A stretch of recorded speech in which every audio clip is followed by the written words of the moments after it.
میں آپ حضرات کے سامنے صرف بہت ہی کم وقت میں اپنی معافی ضمیر کو بیان کرنے کی کوشش کروں گا انشاءاللہ العزیز۔ میں اسٹیج پر جتنے بھی علماء اکرام بیٹھے ہوئے ہیں ان کی بھی میں تصدیق چاہوں گا اور ان سے گزارش کروں گا کہ میں ایک انسان ہوں۔ کسی کا ایک شعر ہے کہ کوئی لغزش نہ ہو جائے الہی اس سے ڈرتا ہوں، بھروسے پر تیرے اس کام کا آغاز کرتا ہوں،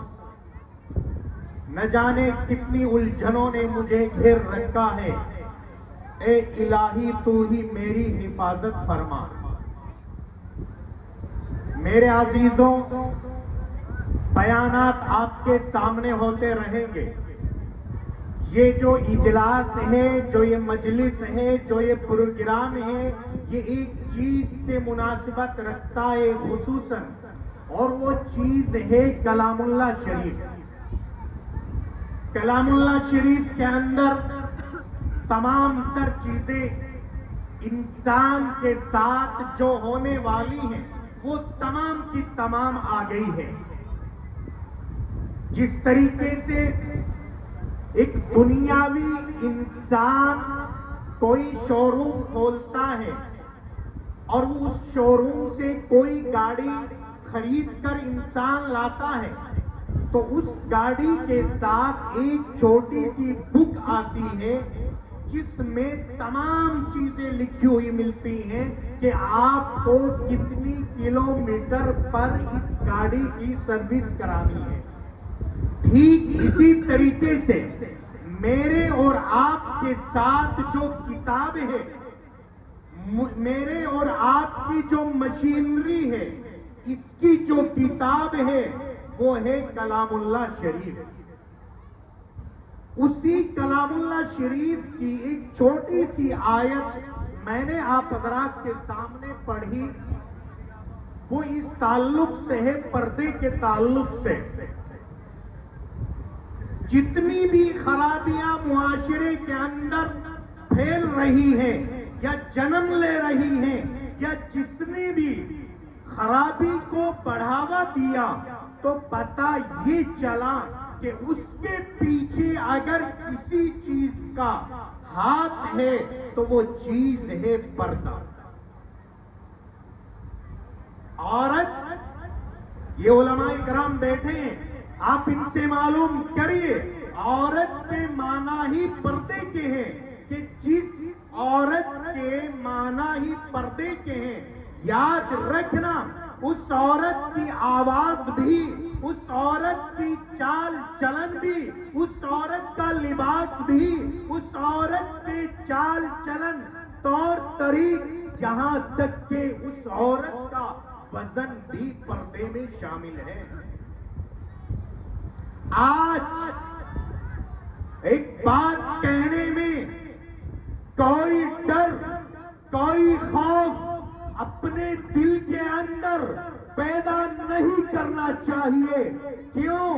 اس لیے کہ ہمارا ایمان کہتا ہے، ہمارا اسلام کہتا ہے کہ اگر تم نے اپنی عورتوں کی، اپنی بیٹیوں کی، اپنی بہنوں کی، اپنی ماں کی حفاظت کر لی تو یاد رکھنا کوئی مائی کا لال ایسا نہیں ہے کہ ان کے اوپر آنچ اٹھا کر اور دیکھے اور آنکھ اٹھانے کے بعد ان کے اوپر کوئی آنچ آ جائے۔ آپ ذمہ دار یہاں بیٹھے ہیں، میں تم سے مخاطب کر کے ایک بات بولتا ہوں، وہ بات میں اپنی طرف بھی منسوب کرتا ہوں لیکن آپ کو نہیں کہتا، صرف اور صرف یہ بولتا ہوں کہ اگر انسان کی گردن نیچے ہوتی ہے وہ